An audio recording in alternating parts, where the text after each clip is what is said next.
My ex cheated, and I went nuclear. Now I'm wondering if I went too far. Hi Reddit. I never thought I'd post here, but I've been reading some threads that made me reflect on something I did last year. I'm not asking for judgment, just perspective. I, 30F, was with my ex Mark, 32M, for 6 years. For most of that time, I thought he was the love of my life. We met in our mid-20s, grew up together in a way, talked about marriage and kids. But the last couple of years, I started feeling invisible. He worked long hours, and when he was home, his attention was on his phone or video games. I told him many times that I felt like I was living with a roommate, not a partner. Last year, I found out why. I had been suspecting something was off for months: weirdly long work meetings, more time away from home, and him guarding his phone like it contained state secrets. One day while he was showering, his phone buzzed, and I saw a text pop up from a woman named Lena.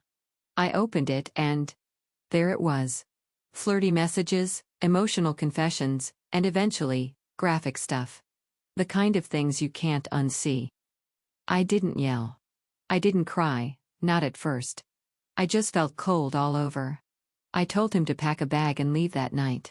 He didn't argue. Here's where I'll admit, I didn't just walk away.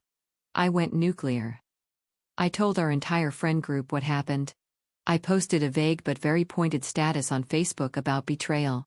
I reached out to his sister, who I was close with, and told her everything, including some things he'd told me in confidence about his mental health, because in that moment I felt like, why protect him anymore?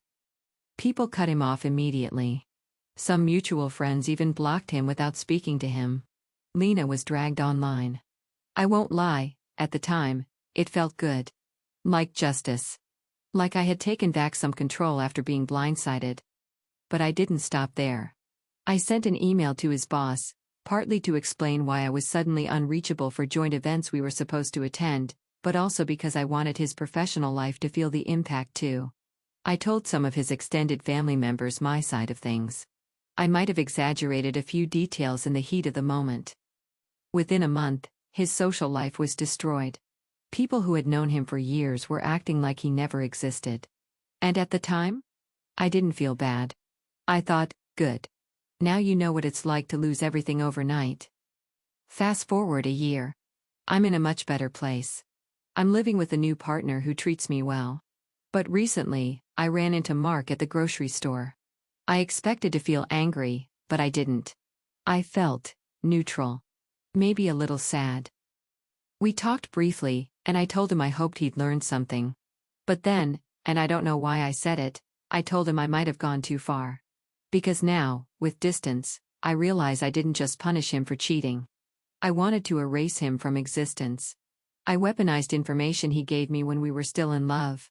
And as much as I still think cheating is one of the worst betrayals, I'm not sure I can fully justify everything I did afterward. Part of me wonders if admitting that to him was the right thing or just me trying to make myself feel better. I don't want him back. I don't regret ending things. But I'm finally asking myself, was I seeking justice, or was I just trying to scorch the earth because I was hurting?